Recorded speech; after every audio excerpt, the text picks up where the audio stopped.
Student, standard 12th English medium subject BA chapter number 6। आज का हमारा जो क्वेश्चन है वो है financial and non financial incentives. एक एम्प्लॉयज़ को काम करने के बदले में financial and non financial incentives मिलते हैं उनके जॉब से।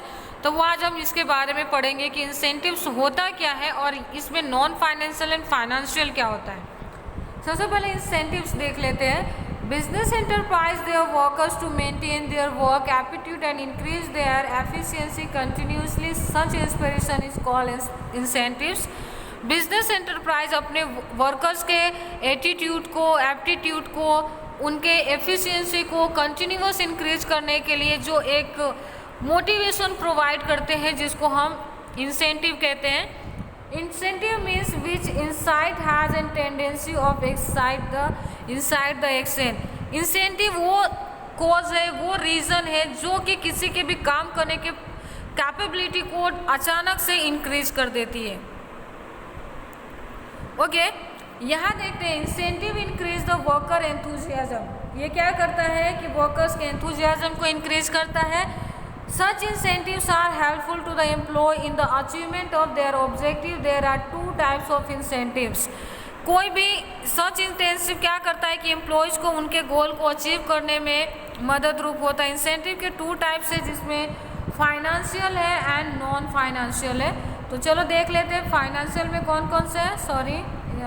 ओके, फाइनेंशियल की बात करें तो शेयर इन प्रॉफिट में अपने एम्प्लॉयज़ को हिस्सा देना, को पार्टनरशिप करना, प्रमोशन देना, bonus, commission, prizes, suggestions and advises, ये सारे फाइनेंशियल यानी कहीं ना कहीं इसमें हम एम्प्लॉयज़ की फाइनेंशियली हेल्प करते हैं। जबकि नॉन फाइनेंशियली की बात करें तो सिक्योरिटी ऑफ एम्प्लॉयमेंट, जॉब की भरोसा देना कि आपकी जॉब हमेशा सेफ है, ये नॉन फाइनेंशियल है, फिर भी वो उनको हेल्प करता है। Recognition of work and rewards, assignment of responsibility, advisor, welfare activity and amenities and other incentives, ये सारे नॉन फाइनेंशियल के अंदर आते हैं। ओके, फर्स्ट ऑफ ऑल हम फाइनेंशियल इंसेंटिव की बात करें तो financial incentives are bone for skill and proficiency of employ and workers. ये वर्कर्स के लिए, एम्प्लॉय के लिए बोन यानी वरदान साबित हुआ है। Since financial intensive boosts their enthusiasm, courage, self-confidence and efficiency. Financial incentives क्या करता है तो वर्कर्स के enthusiasm, courage, self-confidence and efficiency को boost करता है। If given financial security to the employee, the raise of social status, क्या होता है कि हम फाइनेंशियली हेल्प करेंगे तो एम्प्लॉयज़ का जो सोशल स्टेटस है वो क्या होगा, इंक्रीज होगा। Owner having progressive and professional attitude of the unit provide one of the following financial incentive to their employees. First point आता है प्रॉफिट शेयरिंग। कंपनी जो भी प्रॉफिट, ऑर्गेनाइजेशन जो भी प्रॉफिट अर्न करती है उसमें से कुछ परसेंट हिस्सा अपने एम्प्लॉयज़ को देना। Surplus profit of a business result the joint efforts of a worker and employees. Extra profit हमेशा ओनर का नहीं बल्कि ओनर एंड एम्प्लॉयज़ के मेहनत का फल होता है। Workers get defined proportion of profit from the money other than their salary, इसलिए सैलरी के अलावा भी उनको प्रॉफिट में हिस्सा मिलना चाहिए। It is called profit sharing और इसी को हम प्रॉफिट शेयरिंग कहते हैं। को पार्टनरशिप, ये सारे ना पॉइंट्स है ना 2-2 मार्क में पूछे जाते हैं शॉर्ट नोट के रूप में, तो आपको याद रखना है। व्हेन एम्प्लॉयज़ और workers are taken up partners in the ownership, management and distribution of profit, it is non co partnership. What is co partnership, तो याद रखना है जब आप अपने एम्प्लॉयज़ को ओनरशिप में, मालिकी में, मैनेजमेंट में और प्रॉफिट में हिस्सेदार बनाते हैं उसको को पार्टनरशिप कहा जाता है। As this employees and workers are taken as co partner, it become easy to honour, increase production and maintain industrial piece.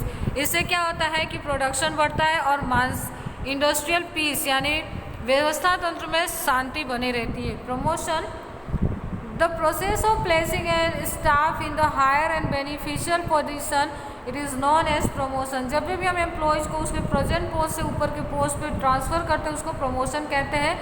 Hence there is an increase in authority, responsibility, duties and salary।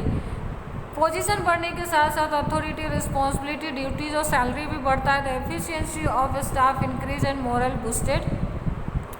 Next आता है bonus. Yes. Profit is a contribution of workers also. Therefore, as per law, certain % of profit is given bonus to employee in the end of year. साल के अंत में profit का कुछ हिस्सा bonus के रूप में हमें हमारे एम्प्लॉयज़ को देना चाहिए. नेक्स्ट आता है commission. Business owner is order increase sale decision sale target of employees who are related with the sales and reference of a target, different commissions, rates of decision, employee related sales, paid financial intensive as per the achievements of sales. कभी कभी हम sales के target देते हैं employees को और वो अगर अचीव करते हैं या उससे भी बेटर परफॉर्मेंस करते हैं तो उनको हमें कमीशन प्रोवाइड करना चाहिए as per part of encouragement this calls commission, और इसी को हम कमीशन कहते हैं. प्राइजेस की बात करें तो in regret of outstanding performance on stylish working employees and workers are honoured by their services from the cash prizes certificate and medal of a business honour. Such prizes are given to the annual meeting get together by the arranging the special program by business units. Such recognition public boosts encouragement zeal and efficiency of employees. इससे क्या होता है कि अगर आप cash prices देते हो किसी को कुछ बेटर अचीवमेंट पे उनके लिए गेट टुगेदर रखते हो एनुअल मीटिंग में इस तरह की चीज़ें, तो उसका क्या होता है कि एनकरेजमेंट मिलती है, उसे दूसरे एम्प्लॉयज़ भी मोटिवेट होते हैं, उनके जेल उनकी एफिशिएंसी वो सारे क्या होते हैं एनकरेज होते हैं. नेक्स्ट आता है हमारा पॉइंट है suggestions and advises. Workers are continuously engage with production. They may be give suggestion and advice management to improve production process and make more efficiency. क्योंकि एम्प्लॉय लगातार प्रोडक्शन प्रोसेस के साथ जुड़े रहते हैं इसलिए पॉसिबल है कि वो प्रोडक्शन के बारे में बहुत अच्छे से जानते हो, इसलिए वो मैनेजमेंट को एडवाइस दे सकते हैं. The worker are paid monetary incentive in this suggestion and instruction. इन इस तरह के इंस्ट्रक्शन एंड सजेशंस के लिए उन्हें हमें क्या देना चाहिए, फाइनेंशियली हेल्प करनी चाहिए. The help reducing cost of production, और इससे क्या होगा कि कॉस्ट ऑफ प्रोडक्शन आप कम कर पाओगे.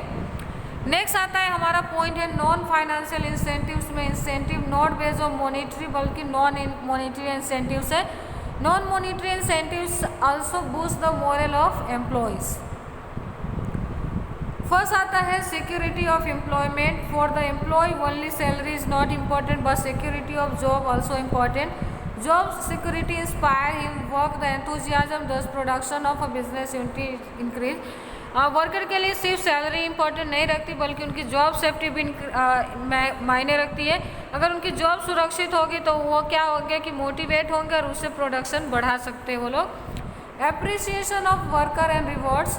Employ who are surpass production target decided by business unit within time economically and efficiently they are honored publicly. अगर कोई भी एम्प्लॉय जो टारगेट उसे दिया गया था उसे टाइम पे इकोनॉमिकली इफेक्टिवली ढंग से पूरा करता है तो उसको पब्लिकली हमें ऑनर करना चाहिए, उसका रिस्पेक्ट करना चाहिए. Therefore this employ are motivated at the same time other employ also inspired to work. और ये चीज़ें देख के दूसरे एम्प्लॉयज़ भी क्या होंगे, मोटिवेट होंगे. Assignment of responsibility. The encouragement of employees officer assign special responsibility of giving training direction and subordinates and other assignment of responsibility develop confidence of employees and they inspire to work. अगर किसी भी employ पे आप भरोसा करके कुछ extra करने को देते हो, कोई जिम्मेदारी सौंपते हो तो वो क्या होते हैं, उससे इनकरेज होते हैं, इंस्पायर होते हैं अच्छा काम करने के लिए. Advisor. When a worker has been efficient a long time his advice is sought in policy formulation get advantage of his experience. कोई भी वर्कर जो आपके यहाँ से सालों से काम कर रहा है तो सिंपल सी बात है कि वो आपके ऑर्गेनाइजेशन के बारे में बहुत कुछ जानता है. तो अगर आप उसको पॉलिसी फॉर्मुलेशन के टाइम अगर उसका आप एडवाइस लो तो उसके लिए अच्छा होगा और आपके लिए भी. When this happen the worker feel that the important part of a company and feel encourage. अगर इस तरह से आप उनकी एडवाइस लेते हो तो क्या होता है कि उनको एनकरेजमेंट मिलता है, वो अपने आप को यूनिट का एक हिस्सा मानते हैं. Welfare activities and amenities. Welfare activities and amenities given to the employee also inspire to get them work over and above wages, medical service, canteen facility, library, live with pay, sports, entertainment activity, training facility and moreover such a welfare activities are given to employees. Salary के अलावा बहुत सारी facilities, welfare activities आप उनके लिए करके उनको encourage कर सकते हो, जैसे मेडिकल सर्विसेज प्रोवाइड करके, canteen facility, library, live with पे, स्पोर्ट्स, एंटरटेनमेंट एक्टिविटी, ये सारी चीज़ें हम दे के कहीं ना कहीं उनको मोटिवेट कर सकते हैं. Therefore, employee work with the preservance of enthusiasm and efficiency. इस तरह से एम्प्लॉयज़ का जो वर्क के लिए क्या होता है, जो परजर्वेंस होता है, एंथुजियाज़म होती है, एफिशिएंसी होती है, वो बढ़ जाती है. एंड अदर इंसेंटिव्स की बात करें तो many other incentives are provided to employ other then वो इंसेंटिव्स. ऊपर दिए गए इंसेंटिव्स के अलावा भी कुछ इंसेंटिव्स हम दे सकते हैं, जैसे housing facility, life insurance, free education to children, books, transportation facility, pickup and drop up from residence and place of work. ये सारी फैसिलिटी दे के ना हम अपने एम्प्लॉयज़ को मोटिवेट कर सकते हैं, उनको नॉन फाइनेंशियल इंसेंटिव्स प्रोवाइड कर सकते हैं. ये लेक्चर हम यहीं पे फिनिश करते हैं. नेक्स्ट लेक्चर में आगे की बात करेंगे. Thank you.